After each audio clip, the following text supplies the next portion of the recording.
Hello, everybody. Welcome to another episode of the Raving Patients Podcast.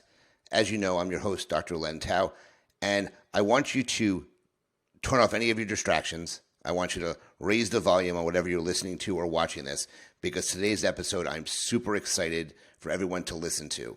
Today on the episode, we're going to be talking about cracking the code to same-day case acceptance with what we call R.E.A.L Talk. I'm uber excited. This is one of the most excited I've been in an episode before. I'm super excited to have on the podcast someone who I've actually saw probably about a year plus ago virtually, and I was immediately impressed. As many of you know, I run a workshop called the Art of the Sale. So I teach sales techniques and getting patients to say yes and making more money in your practice. And this woman just blew my mind with what she did. So we're going to be talking about things. I'm going to give you a little agenda for today. We're going to talk about what the word sales and what it actually means, the number one reason why your treatment coordinator is not closing cases, the top 2 objections most treatment plan coordinators can recover from, the number 1 question that treatment plan coordinators fail to ask patients that could cost a practice millions of dollars, and the ROI on sales training is repeatable sales process that works. So these are some of the things we're going to talk about today. So my guest today is Sherrine Washington from R.E.A.L Talk Sales Consulting. Shireen, welcome to the Raving Patients Podcast. Thank you for having me. I'm equally as excited. I feel like I'm talking to a celebrity. Seriously. Remember I told you that last month when I saw you. You did, and I appreciate that, but definitely not a celebrity. Although people do tell me that, and I mean, people have said to me, I've met them in person. They go, "You're Facebook famous." I'm like, what does that mean? I don't get that. But look, I'll take it. I'm smiling. I'm probably blushing, but I appreciate that. So I want to mix it up a little bit here, as I told you when we were talking about what we're going to be doing here. Normally, I read your bio and then have you kind of expand on the bio. For this one, I want you to kind of introduce yourself, give the listeners a little bit about your background, and then I want to jump right into the content because I'm afraid we won't have enough time to cover everything, and I want to make sure we let everybody know what's going on. So, Shireen, let people know what you do and how you help practices. Absolutely. So again, my name is Sherrine Washington. I am a master sales trainer, speaker, and coach of R.E.A.L Talk Sales Consulting. And I think most people know me in the dental industry from my career at ClearChoice. I was a top producer at ClearChoice. I've sold over $30 million in implants. And that brand, that label will always be on me. And I'm grateful for that. R.E.A.L Talk Sales, R.E.A.L Talk Selling is not ClearChoice selling. And that's one of the first things that I tell any doctor that meets with me. And what ClearChoice does, they do brilliantly. But I have a cognitive behavioral background. I have a master's degree in social work, and I was a mental health therapist for 10 years. And so what I teach treatment coordinators and doctors how to do is how to tap into the mind of their patient organically, peel back the layers of the onion so we get to the core root of the patient's why, because patients are not there to buy the dentistry. They are there, however, to fulfill their dreams and all the things that they haven't been able to obtain. And so I train treatment coordinators and dentists how to close 5-figure cases on the same day, paid in full. Wow. And what did I call you when we first met? Do you remember what I said what your nickname was? I was talking to my husband about you last night. You were like the closer. I Exactly. said, is that what I'm known as? That's how I want to interview the closer. I want to interview the closer. Yeah. So that's great. Yeah. So I know you work for ClearChoice, but again, as you said, ClearChoice is very different than your typical dental practice, and ClearChoice is not listening to this podcast most likely. So I want to tap into the single owners, the new dental owners that are listening to us to help them get to patients saying yes, and that's the goal of this. So let's get this started. Let's start hitting the content here. So one of the buzzwords in dentistry is the word sales. So when I give a seminar, I ask people, I say, who's a dentist in the room, who's a hygienist, and who's a dental assistant down the road, and I've actually had people walk into my seminar who are not even dentists and not even in the dental space and listen to what I talk about, because I talk about sales and a lot of things I do. And I asked a question, who in the room is a salesperson? And very few of them raised their hand. They're like, you are all salespeople. We're in the business of selling dentistry, dental services to our patients. And if you don't look at like you're a salesperson, there's a problem there, in my opinion. So, Yeah. so let's talk about what the word sales means to you, or what it really means to you. Yeah, I'm going to agree with you on one of the first things I do, and I have a really, I have an enrollment process if anybody wants to work with me, and I hold it very sacred, and I meet with the doctor separately for a complimentary session. Then I meet with the treatment coordinator separately, complimentary. And I always ask treatment coordinators, do you believe that you're a salesperson? They're like, no. I've had doctors yell at me. I hate the word sales. And to me, I love the sales profession. But I think that in the mindset of a doctor, they base sales on a previous experience, a bad experience, something that happened to them, somebody backing them into a corner, forcing them to say yes. And that's not what it's all about. I see sales from the perspective of serving your patients so powerfully that they have no reason to say no and every reason to say yes. And if you do that, what will ultimately happen is, instead of you saying to the patient, well, do you want to move forward? What will ultimately happen when you serve is that patients will say to you, what's the next step? Like, I'm not going anywhere else. I have to get this done here, So we have an obligation in the dental industry. We have to recognize we're not doing a disservice to our patients by asking them, is this something that you want to do? That's an easy way to move a patient forward. Is this something you'd like to do? And we complicate it, right? And and when I teach Real Talk Selling, I tell treatment coordinators, you're going to find in due time, you'll never have to ask a patient to move forward. It won't happen. It organically happens, and you're going to build so much rapport on the front end of the process, because I teach patients how to connect even before the patient walks through the door. Treatment coordinators have to build rapport before the patient comes in. That ensures they show up.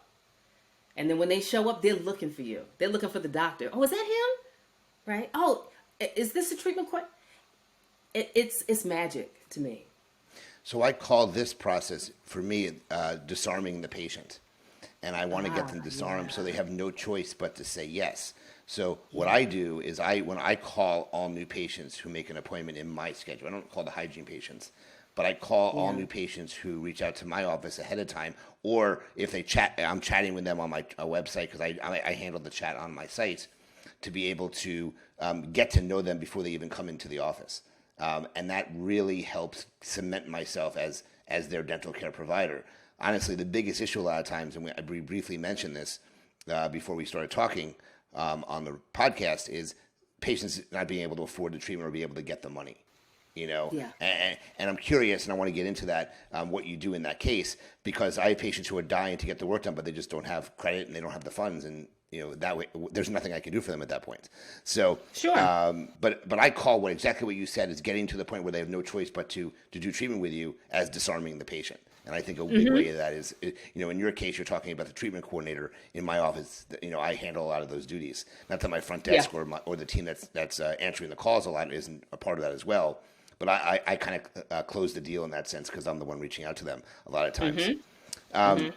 So as you know, and I mentioned this, and I've been very open on this podcast, I present treatments, I present finances to the patient in my office, which is against a lot of what we call the gurus in the industry. They like someone to have a separate treatment coordinator or some separate financial coordinator and handle that, and the dentist just presents, tells them what to do, and they come in and they do it. That was not very successful in my office, and I took over that about a year into my practice, and I never gave it up.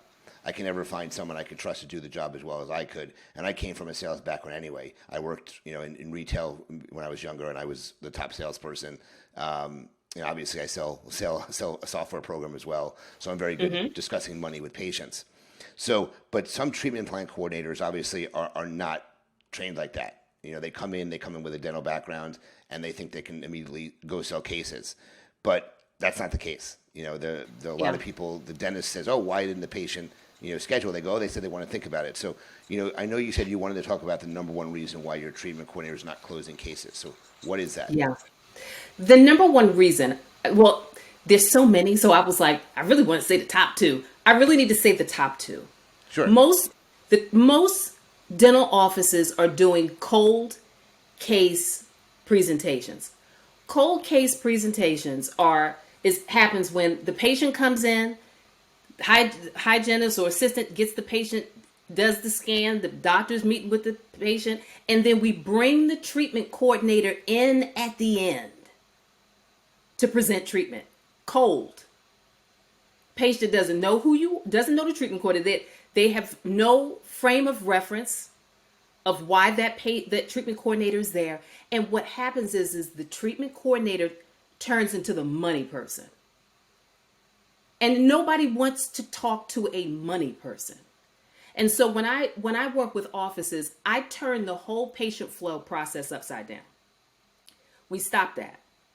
It's not fair to the treatment coordinator to do that, to go in and look, they don't know how to have a robust financial conversation. It feels awkward for the treatment coordinators. I talk to them all the time. And when I say to them, "Are you doing cold case presenting?" And I explain and they say, "Yes." Patients even tell me, they say to me, "Uh-oh, here comes the money person." Patients are saying that. And so anybody watching this, just imagine you've been in a doctor's office. You might be nervous. You might be phobic. You've been there for 50 minutes. You're tired. You're thirsty. You haven't been to the restroom. Your head is spinning. And now somebody's coming in and they want to talk to you about money. Would you stay? Or do you want to go home and think about it? Really? And so what I believe that's really the number one reason. The second reason is that, well, they're not trained, but they don't know how to have a robust financial conversation. They don't know how to pick themselves up off the floor and bounce back when a patient says, "I can't afford this," or "It's too much money." They're afraid to say, "Mary, I'm a little confused because earlier you mentioned to me that you and your husband are sleeping in separate rooms. You haven't been able to get promoted at your job because of your dental situation. You're not really able to have your dream of being able to travel and speak across the world." And when I asked you earlier, on a scale from 1 to 10, where you were as far as readiness to get this done, earlier you told me you were a 10. Why do you want to go home and think about it? And pause and stop talking.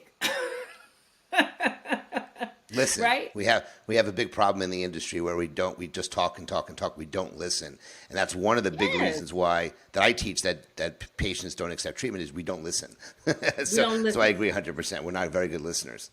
No, but we're afraid to listen because if we're listening, we don't know how to bounce back. We don't know what to say. We don't know our next moves. And so that is something you have to be trained to know how to, and it's not pressuring, right? It's not pressuring. You have to be trained to know how to watch body language, nonverbals, behaviors. Tells you everything, you know? And so because I have a cognitive behavioral background, the first session when I work with the doctors, I say, "Somebody take me, if I'm not there, you got to take me around your office. Show me around." One of my clients, he said, "Shireen, I can't close. I can't close." I said, "Take me around your office. Show me where the patient is coming." And I realized the patient was moving 4 times. It's too much movement. And then I said, "Where's the consult room?" So we go down the hallway with his phone. I said, "Stop. Stop right there. This is what?" I said, "The consult room is right before the exit sign. Are you taking people in there?" He says, "Yes." Stop that. The person has her coat on. Purse. When you have your coat on, Dr. Tal, tell me the truth. They're When you have leaving. your purse, what does that mean? You're leaving. You're You're done. You see the leaving. exit sign. You think you're leaving. You're done. You're done. Right? So it's those sometimes it's behavior, it's our process. Sometimes it's not the treatment coordinator, right? We're making them work too hard. It's that type of stuff. Interesting. Interesting. So I want to ask you a question because I'm curious. One of the objections you're going to see, and I know you said there's two objections that most treatment plan coordinators can recover from, but one of the objections I want to ask you about, obviously, it's financials. So I'll give you an example. I have a very good case acceptance rate when patients come in for treatment. The reason why they say no is they simply can't afford the treatment. Okay. So when I present, and the way I present my treatment is, and it's psychological, I'm very comfortable using third party financing, which is why one of the other things I have is a financing class called the Art of Dental Financing, because I know how to use the different companies out there. So if somebody has even not so good credit, I usually can get them something. Sure. But if they have that bad of a credit, they have no funds, they want to do treatments. Do you have any suggestions for that? Or you just have to, if they can't have money, they don't have money. So I'm curious what your thoughts are on that. So now I believe there's always a way, because I will tell you, I would put a plan in place for people, and they'd walk out of there with a plan of action, and they'd call me. This is when I worked at Clear Choice, and patients would call me back and say, Shireen, I'm ready. And I'm thinking, who are you? I gotta remember who you are. And then they'll start telling me, and they're like, well, remember when I left, I got declined, but you put me in touch with somebody to help me with my credit, and I paid these bills, and we wrote everything out. We talked about me getting a part-time job, and now we got more opportunities. People could Uber, people can, what is that, DoorDash, what have you. We didn't have that back in the day. We put a plan in place. We did my budget. I told you I could save $400. I started Ubering and made $800 extra a month. Now I got half the amount. Can I get started with half of the amount? Okay. The one question that we have to ask when someone says, I can't do this, I have no money. Most offices, most treatment coordinators will say, well, we got financing, we got Care Credit, we got Green Sky, we got the blah, blah, blah. And I teach treatment coordinators, do not mention the name of the financing. Yeah. It's irrelevant. They don't need to know that. Mm-hmm. It's too much information. The number one question every treatment coordinator needs to ask, write this down, this piece of paper. Do you have any of your own funds to put towards this investment? We always forget to ask, do you have any of your own funds to put towards this? Stop talking. Because these patients will be like, well, see, and I just got my taxes. I was going to do this. I was going to buy a car, but I could take that $4,000. I do have $500 in my bank account. Oh, and I got my 401k. I do have $20,000 in there. Could probably go to my HR. Stop. There is always something. And even if a patient says, well, I got $1,000 in my account. Well, we have to celebrate that. Great. Write it down. We got 1,000. And then I always compliment the patient. You have $1,000. How'd you save that? Well, what I did was I cut out my Starbucks. I did this. Blah, blah. Okay. So it sounds to me then, if we don't have it all at this moment, you're disciplined enough to take away some of the luxuries or the frivolous spending to put towards this. Maybe we can get this done, I don't know, 6 months. What do you think? Well, yeah, I could do that. We got to put a plan in place. I have a online boot camp for treatment coordinators, self-study. And I wrote a 147-page curriculum workbook on R.E.A.L Talk Selling, all the financial scripts, consultation forms. I created what I call a patient prospectus. It's a document that helps potential patients who don't have the money. It actually teaches them how to go and ask a friend or family member for the investment. I think of it as, you have someone who is having a substance abuse problem and we have an intervention. We got to get everybody in one room. It teaches the patient to be in charge. They write out the questions. They even write out a plan of how they're going to pay the person back. I created this document because I had a patient tell me, she came to me, I said, go talk to your family member, see what they say. She called me and said, Shireen, I got the 50,000. And I said, I got to create a document for this. And it works. We just can't Gotcha. have patients leaving defeated. They'll come back. I believe that. Yeah, I mean, look, I think patients who say I'll think about it or I need some time. I think some of them come back, most don't. I know two people in I'm just thinking as you're talking, two people that I can immediately remember. I spoke to them like in October of last year, and then in March or April they called me up and said you left such an impression on me. I finally have some money. Can we get started? And I'm working with them. But the far majority of people, I think you'd agree, if they don't do treatment, then they're not, and it's the far majority, not all of them, but the far majority. So when someone doesn't have the funds, they have to either go get them, and getting started the same day for people when they come in and they haven't been to a dentist in a long time, I think is a really really good thing because they get that momentum to do the treatment. Having them defeated leaving when they have bad credit and they have very minimal funds. Some woman said she had $500. Her case was $12,000. $500 is not going to help a $12,000 case. So It's I think not, that but yeah. yeah, it's not. But if somebody is 30 years old, because I always say, well, you're young. I mean, you got your whole life ahead of you. So let's open up a smile fund. If you open up your own account where only the money that's going in there is for your smile. And now, if you don't trust yourself, then that's okay too. Do you trust yourself, Mary? No, I don't. Well, we can start a smile fund here. We could do that. Think of it as a layaway program. And when you have a relationship with a patient, you can, I teach treatment coordinators to say, now don't call me and ask for that money back. Don't do it. Because we don't typically do this, right? So we send a message that we're stretching ourselves to do all the work on the back end so you can create a smile fund with us. Who wouldn't want that revenue? Who wouldn't want that revenue?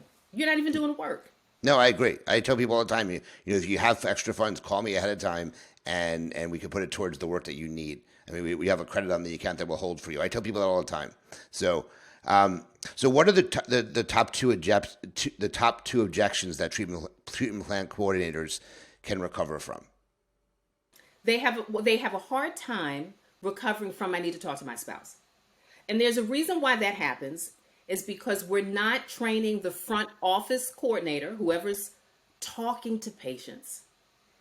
We're not setting the expectation, like we're not listening to hear, is this going to be a pretty big case? Like, is this going to be over $9,999? Is this going to be a potential 5-figure treatment from what this person is telling me? If it is, I might want to put this patient on hold 1 second and say, you know what? Shireen, the treatment coordinator, she's available. I'm going to have her talk to you for just a few moments. You okay? But let me put you on hold 1 second. And we got to get that treatment coordinator to say, listen, you're going to be at our office up to 2 hours. I tell dentists, don't tell potential patients that the consultation is an hour. Am I right about it? Dr. Tao, you can't do Yep. that. Nope. If you do that, you know what happens? People think they're only coming for a consultation. Yep. You're going to be at the office potentially up to 2 hours. Yeah, we don't rush.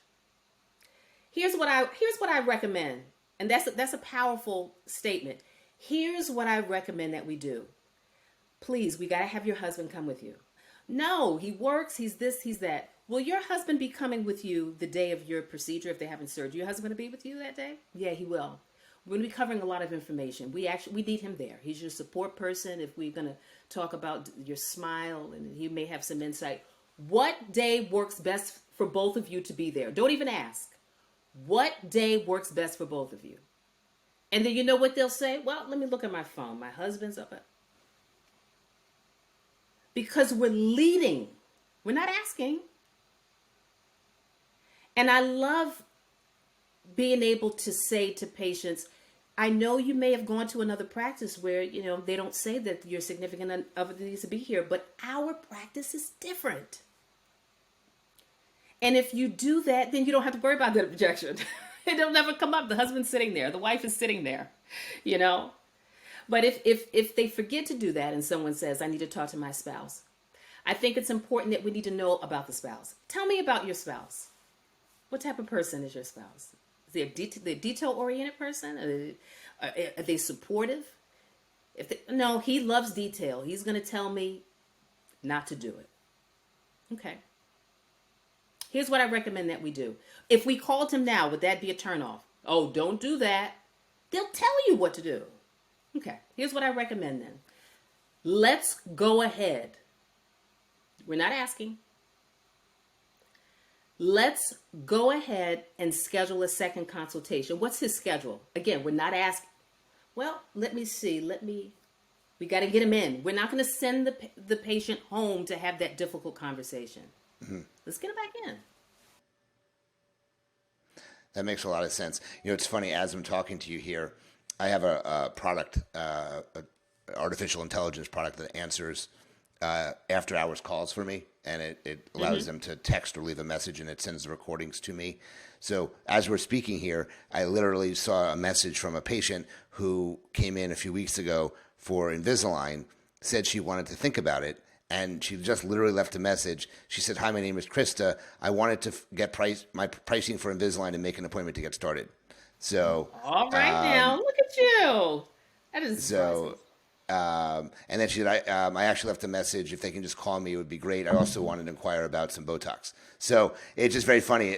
As we were just talking, someone that said she would think about it, and she's messaging. So when I'm done with the call here, I'll call her so we at least get. Oh, I love it. We're not open for 2 hours, so I don't like patients waiting. 2 hours can mean the difference between deciding to go somewhere else. It's response time that I'm really important about. Yeah. So I don't like people waiting. Yeah. Well, because if they're waiting, they're like, let me go on, so you can't. Oh, I'd rather go on a trip. I'd rather go, I need a new, a new muffler in my car. Granite countertops. Yeah, perhaps.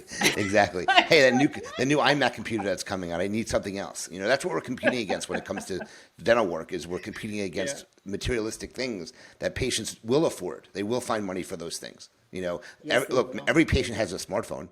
Every patient has an iPhone or an Android. Well, if they don't have money, how could they afford that? That's not inexpensive. So, look, people find the money for what they value, and I truly appreciate that. I know that for a fact. You just have to make them value their teeth, and that's really what the most important thing, I think, that you'll agree with. So, I love this thing, and I'm curious what your answer is to this. Is what is the number one question that treatment plan coordinators fail to ask that could be costing the practice millions of dollars? It is the question. It was the question that I mentioned earlier. Do you have any of your own funds to put towards treatment? And the reason why that's costing doctors millions of dollars is we assume, whether it be prejudging, we assume that patients need financing. And listen, healthcare financing is a beautiful thing, but as a treatment coordinator, we have an obligation first to think in the best interest of the doctor and to get any funds first because of finance fees. Okay? Here's another thing that treatment coordinators, this is a major challenge. Because they are not, in most cases, I don't want to make a generalization because this is not always the case, but the vast majority of treatment coordinators, they are limited in their knowledge about financing. So if there's 3 finance companies, they don't know how to look at the patient's financial situation and say, I better get this patient to apply with Green Sky because they have the no credit hit pre-qualification option. They got to leave in like 10 minutes. This will take me 60 seconds. Let me go ahead and do that. They don't know how to do that. They go off and, we've got 24 months interest-free. Why are we talking about that? The 24 months interest-free is going to cost the doctor more of their money. So why are we talking about interest-free? Why are we talking about that? Right? If we ask, how much of your own funds do you have? Well, I've got $5,000. Any flexible spending? You have anything with your employer? Well, I got $1,500 flexible spending. I got to spend that up. Okay, so now we've got $6,500. What else? Anything else? I'm quiet. Anything else? No? Credit cards? You get miles. Oh, yeah, I forgot. I've got 0% too, so I could probably put, we just have to, it's almost like you're having a financial discussion, walking backwards is kind of how I envision it. I'm not moving ahead. I'm just kind of taking them back into their mind to figure out What are they willing to invest with what they already have? What else? Anything else? No, I think that's it. Okay, so far what we have potentially is 8,500 that you could put down for yourself. Perfect.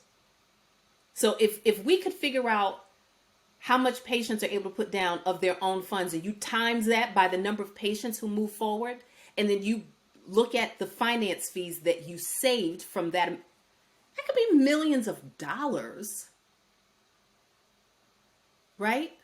Yeah, I think the most important thing for a lot of patients is if you're going to use some type of financing is how much the monthly fee is anyway, how much they're going to have to pay on a monthly basis. So that's why, I'm not nosy, but I ask very direct questions. I ask the patient, even on my first phone call with them, if I know they have a significant problem, whether they're coming in for a cosmetic consultation or they say, I have horrible teeth, my teeth are falling out of my head. I always say to them, well, if you can do me a favor to help me help you, come in with a monthly budget that you can put towards treatment, because we do offer some flexible payment options or affordable payment options. So I had that question, and then eventually I get to do you have good or bad credit? Is your credit good or bad? And obviously, most patients say it's great. If it's great, they know. If they don't know, it's usually bad. Okay, and and a lot of people know it's bad, because then I know which financing companies I can use. But for instance, as I don't know if you've heard of, I know you mentioned Green Sky. I'm sure you know about Proceed, because Clear Choice uses Proceed. Obviously, everybody knows about Care Credit. There's another one called Lending Point, and Lending Point, if the patients use an interest financing plan, so they can't afford to pay it in 24 months, they have to use it 36, 48, 50, 60 months. It's 1% to the practice. It's less than a credit card. Whoa. Yeah. Wow. So you would do that any day of the week more often than anything, because it's the best merchant fee on the market. So that's what I teach people. Is I teach to understand. Yes, I don't want. Look, to me, to be honest with you, financing is the cost of doing business. I'd rather have exactly. It is, because you'd rather have something rather than nothing. And quite honestly, the patients need it. And see, that 1% because it's costing you money. But these finance companies offer free training. It's not like we have to pay for training. Get the treatment coordinators trained by the finance. One of the first things I do, I know all the reps, everybody at the finance company. Yes, Shireen, look, you got to call so-and-so. I don't have time. I personally don't have time to train them on that part. I'm going to train them on how to have the conversation. Please train them on how to save it on their desktop, how to go from here to there. That's the first thing, right? And then this is a powerful transitional statement for a treatment coordinator. After do you have any of your own funds? No, I have nothing. I have absolutely nothing. I don't have any cash. I don't have flexible spending. I even have a one-page form that I give my treatment coordinators that has every possible, imaginable, any money in the world that exists is on that form that you could liquidate, is on this one form. You go through this form, they don't have it. Here's a statement that we have to put to memory. The next step in the process is for us to apply for healthcare financing. I'll do that for you. Here's a clipboard. I'm going to go ahead and give that to you while you fill this out, and I'll go ahead and get started. We're not asking. Right. We're not asking because that is the next step. You want to do it. We don't have any money. It's not free. We can get you some. Let's see if we can get you some money. The next step in the process is, and if they say, well, no, I don't want to do it. But if you have the clipboard with I created a finance worksheet, very generic. You have 5 of the clipboards with a pen. I'm going to go ahead and give that to you if you want to start filling that out. And I will go ahead and you know what they'll do? They're going to take it. They fill it out. Of course they fill it out. People don't say no to that. They fill it out. Yeah. Look, and if they say no to that, they're obviously not interested in doing treatment. That's what that tells you. Just like, one of the reasons why I think that, or I find that people don't do treatment is that we as dentists, as a general statement, don't follow up very well. We have very poor follow-up systems. So one of the questions I ask is, do I have your permission to follow up with you if I don't hear back from you? If they say no, don't follow up with me, they're not doing treatment. They tell you that. They're always going to say, That's yes, right. follow up with me. So there are definitely clues that you can get from the way they interact. If they say, I need to think about it, well, can I follow up with you? No, I'll call you. Don't follow up with me. They're not doing treatment. Simple as that. I mean, these are clues you can Yeah, pick up on things. Just forget about that patient. You know what I mean? definitely. Yeah, no, you're absolutely right. And again, with asking, like like, it's like, can I? And with real talk selling, I don't, because I just believe if a patient is coming to us, we're taking the time. Many of us are doing free consults, like, like I need to do my thing, and I'm not always going to necessarily ask. Of course, I'm going to be very respectful, but you're here for a reason. Okay, so you want to go home and think about it. Okay, in my mind, you gave me a legitimate reason. Okay. How much time do you think you need? You think what, couple days? You think by the time because I know you want to go check into your 401k, may take them a couple days. How about we do this? Let's go ahead. Very assumptive. Let's go ahead and connect on Tuesday. And then you're going to get an appointment card, even for a phone call. Let's go ahead. How about 4 o'clock?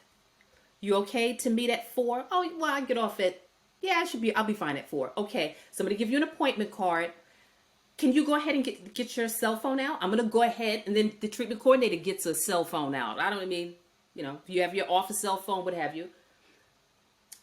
Or the treatment coordinator can go into the computer. I'm going to go ahead and schedule the appointment. Do I have your commitment that you're going to be available when I call you? Because I'm actually putting this in like it's a appointment. Do I have your commitment that at Tuesday at 4 o'clock you'll answer? Yes, you do have my. It's just, let's not leave it loosey goosey, right? This is our time. Yeah, that makes a lot of sense. So you teach a sales process. That's what you're teaching to an office that works with you. Once they start implementing the sales process, the ROI is going to be considerable. So talk a little bit about, now let's sell what you do. Let's talk to the audience about what does Shireen do? How can she help me? Yeah. So it's funny. I was talking to Shad, one of the owners of Tiny Rhino, yesterday. One of my clients uses Tiny Rhino. And this particular doctor has had amazing growth in the 2 months that I've been working with him, because my 90-day boot camp, which is an online boot camp, you can double your revenue in 90 days or less. And the gentleman from Tiny Rhino, he says, Shireen, when I could tell exactly when you started working with this doctor. He says, because I can look and it was a jump here and it just continues to go up. So they've had like their absolute best month since I've started working with them. And it's because they put in the work. Right. And I'm a little bit of a control freak with my online course, because I can see what's happening behind the scenes. If I'm working with the treatment coordinator, and I'm training the dentist too, and if I hear something as I'm talking to the dentist during the consultation I give, my discovery call, and I'm thinking there's a front desk coordinator who doesn't know let's go ahead and invite her into. I don't care. It's the same price. Okay. And that accountability, I can see what's going on in the course. If somebody is in a module, they didn't watch the whole module, or they took a quiz at the end of the financial conversation and they got a 65%, you need to go back and watch that again. And so there's a number of ways that practices can work with me. By far, the vast majority of the offices purchase my online boot camp, because it literally has my entire career, the past 20 years, built into that thing. It was like giving a birth trying to create it. So certainly you can purchase my boot camp. By far, the practices that add one-on-one coaching, whereas your team is going through the 8 modules, I'm meeting with them for 75 minutes as they're going through it, you're going to see a return on your investment in 30 days. With this particular office that Chad was talking to me about, I mean, you're talking, a couple of weeks. The doctor's telling me we closed at 40,000, we closed at 20,000. It's like, so you got to put in the work. I also go to locations, and sometimes I'm there for a week with the dentist because there are certainly other issues and other concerns and other missed opportunities. And sometimes I got to be there. I got to see what's going on, you know. And then I'm getting ready to fully release my dental CRM, which is called Real Touch 360, where I've actually written all the emails. I've written the email drip campaign with the click of a button. You just click a button and your patients are nurtured for an entire year. And it ensures that those folks who don't move forward, and it shouldn't be that many, but for those who don't move forward, we don't lose touch. We don't lose sight. We're on top of mind. And they're stimulated throughout the process as they're figuring out their funds or, you know, just kind of getting themselves together. You don't have to worry about not knowing what to say. And so there's a lot of ways that we could work together. The first step is really, I'm very passionate about learning about the practice and their goals first. And so scheduled a discovery session, strategy call, doctor, treatment coordinator, office manager. And it is mandatory that everyone is on camera. I actually will cancel the call if they are not on camera. I don't, in order for us to do our best work, we need to see each other. And then we take it from there. Well, that's awesome. So I'll wait to get your contact information for people to contact you, but I want to switch over to what I enjoy, which I told you about. It's our Would You Rather part of the podcast. Yeah. So I'm going to ask you 10 would you rather questions, nothing inappropriate, as I always tell people. I'm shuffling the deck up. I'm from New Jersey. You can ask me anything. The last time I did that on one, the woman who did it with me messaged me after. Can you delete that portion of that one of the question? I was like that. I'm never doing it again. So I learned my lesson. She goes, you can ask me anything. So I was like, no, it didn't work. That's funny. Yeah. Okay. So question one. So just answer and why. Very easy. Okay. This is a food question. Would you rather have deep dish pizza or thin crust pizza? A deep dish. Is there a reason? I don't like thin crust. I mean, okay, there's your answer. Yeah. Perfect. Would you rather wear a monitor that beeps when you're lying or beeps when you're attracted to somebody? Beeps. Oh, God. I don't really lie. Beeps when I'm attracted to someone, I would say. I'm not, okay. I'm as transparent as I can be, so the other wouldn't serve me. Okay.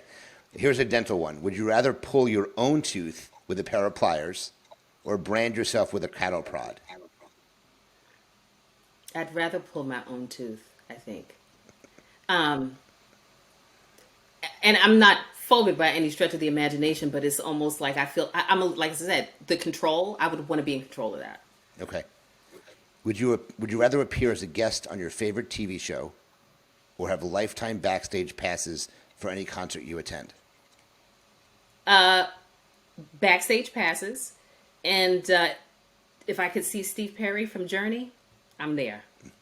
I was just listening to Journey a couple days ago. So, would you rather never celebrate your birthday again or never drink alcohol again?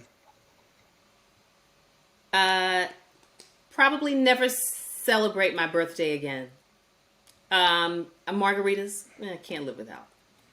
Okay. Would you rather be forced to high five everyone you make contact with, or strike up a conversation with at least 5 strangers a day? What was the first one? Would you rather be forced to high five everyone you make eye contact with? Probably do the high fives, because even though a lot of people think I'm really talkative, I'm actually pretty sure I'm the type of person that if an event is canceled, I'm secretly happy that I don't have to go and have to talk to people I don't know. Yeah. Hey, there's nothing wrong with that. Would you rather be able to erase people's memories or predict their futures? Predict their futures, I think. Yeah. Okay. I'm all about moving on from not looking back and focusing on what lies ahead. Okay. 3 more. Would you rather, this one is interesting, would you rather fart in an elevator full of strangers or belch loudly while giving an important presentation? I love asking. I love saying that to speakers. So Yeah, I'm sorry. I would rather fart in an elevator. I'm sorry. um, would you Oh my God. would you rather abolish war or find a cure for every type of cancer? Oh, find a cure for every type of cancer. Okay, My that's a mother good one. passed away from uterine cancer. Yeah. And that's right. My mom passed away from cancer too. So, um, last one, and this one I ask everybody because I think it's a cool one. Would you never be able to use search engines again, or never use smartphone apps again? Um, Probably I'm okay with ridding of apps. Again, the search engine I think is absolutely You essential. runs your Who could life live search without? engines. Yeah, yeah. What's that now?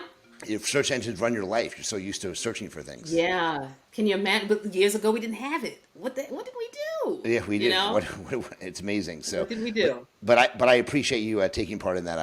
I'm glad you had some fun with that. So Shireen, I love it. now that we've gotten to the end, why don't you let people know what you would like, if you would like to offer them something, and how they can get a hold of you. I would love to offer anyone that's watching this a complimentary. Now, I usually do a 30-minute strategy call. I would love to offer your listeners a 60-minute complimentary discovery call. And here's who would be present. This would be for the doctor absolutely has to be there. Office manager, and if you have a treatment coordinator, anyone in your office who presents treatment, because sometimes that might be an assistant who's also serving in that role. And this would be 60 minutes. And listen, I'm not about hard pressure. There's no strings attached. And you would get all of my attention and we would all be present in the moment. And I have fun when I do my discovery calls because we're role playing. Nobody likes to role play, but that's the way that you grow. And I also would like to gift my handling objections. It's a 10-page document on handling objections that will also be emailed after you schedule the discovery call. And you would go right to my website, which is realtalkselling.com. Real Talk Selling. Now, I'm crazy. I text like crazy. And I want to give my cell phone number out because it's honestly the best way to reach me. And so much so that doctors know that if they are having a meltdown, if something's had, they can text me, call me. So you can also text me and say, "Hey, Shireen, I'm interested," and I'll text you my calendar, and you can get on my calendar then. So my cell phone is 980-939-5742. Shireen. So you could either text me or go to my website, realtalkselling.com, and let's play. Well, Shireen, this was awesome. It was exactly what I wanted it to be. So thank you so much for taking part in the podcast with me. I definitely want to chat with you about some things offline. I've got some ideas in my head as we're chatting. But guys, if you like this episode, please listen, please share it, please tell your colleagues about it. Shireen can definitely help you make more money, which is a big part of what we want to do in practice. She'll teach you about selling dentistry in a different aspect. Like us on Facebook, review us, do whatever you can for the podcast, help promote it. And we didn't talk about reviews, but and I don't think Shireen's listened to much, but I always end my podcasts with 2 words. Remember, your reputation matters. Until the next episode, thanks for listening. Shireen, thanks for joining me today, and we'll Thank talk you to for you guys having soon. me.